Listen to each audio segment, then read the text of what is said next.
The first thing you want to do is to make sure that the fixtures are completely clear of shelves and the top shelves to make sure you have a clean start. Then the second thing you want to do is take the grid clips. There'll be 4 per section. You want to count down 3 holes and over 6, and that's where you put your first clip.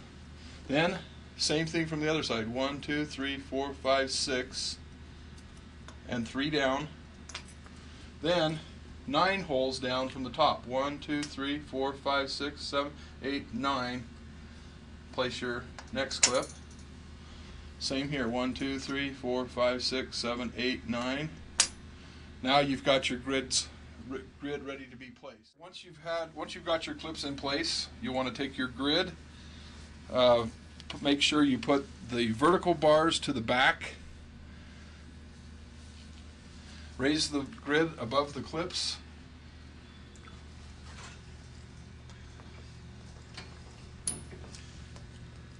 Making sure that you've got all 4 clips securely tightened down. Once you have it set like this, you want to make sure that you have 4 squares of grid below the top surface. So when you place the grid, make sure you're doing it so that 4 rows of squares are below the top grid, the rest of the grid above. This piece is 30 inches. You will have a 4-foot section, but for demonstration I have a 30-inch piece.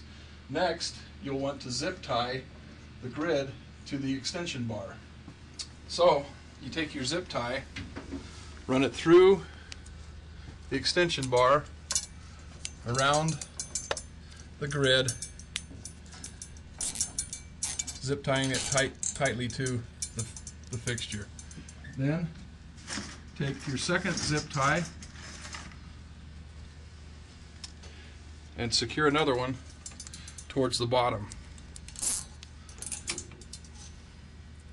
Once you have them zip tied, clip off the tails, and then you're ready to place the fixtures.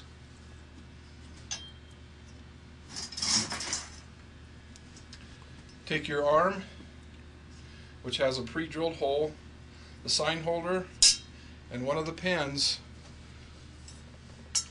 and screw the fixture together.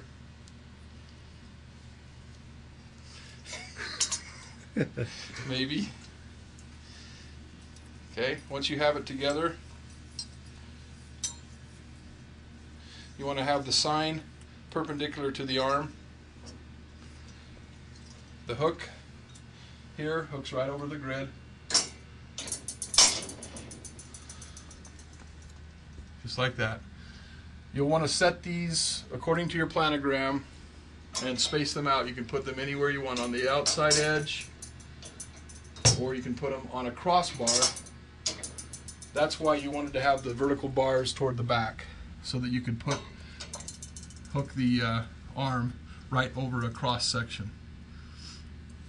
Next, you'll take the crossbar rail that hooks in just like a shelf does into the slots. You want to count down 23 holes, or 23, 24, 2, 3, 4, 5, 6, 7, 8, 9, 10, 11, 12, 13, 14, 15, 16, 17, 18, 19, 20, 21, 22, 23, 24. Put that side in, eyeball across the dots to find your other slot, and it slides in just like a shelf. And once you have that set, you can begin to put the clothing on your set. First thing you want to do is to get your spacing right. So you take one piece of clothing, put it on, move this up to where you have the right spacing between the bar. So with this example here, you'll want to have it about 2 to 3 inches above the rail. Then you want to fill the arm so that it's not completely full, but yet just laying flat from the end here. You don't want to have it overstuffed. The rest of the product you can put below the rail, below the arm on the rail. Then the rest of the product you can put down here on the rail and fill in. Each section, if you have 9 feet, you'll have 2 arms, one here one on the other side like this. Then the next section over, you'll have a middle arm. Then the next section over from that, you'll have 2 again. So it staggers every other section. 2, 1, 2. Once you've completed this, take a step back, take a look at the fixtures, make sure all the signs are correct. Spread the product out so that it fills in any holes, or tighten it down if it's too loose, to make sure everything looks uniform. And you'll be done.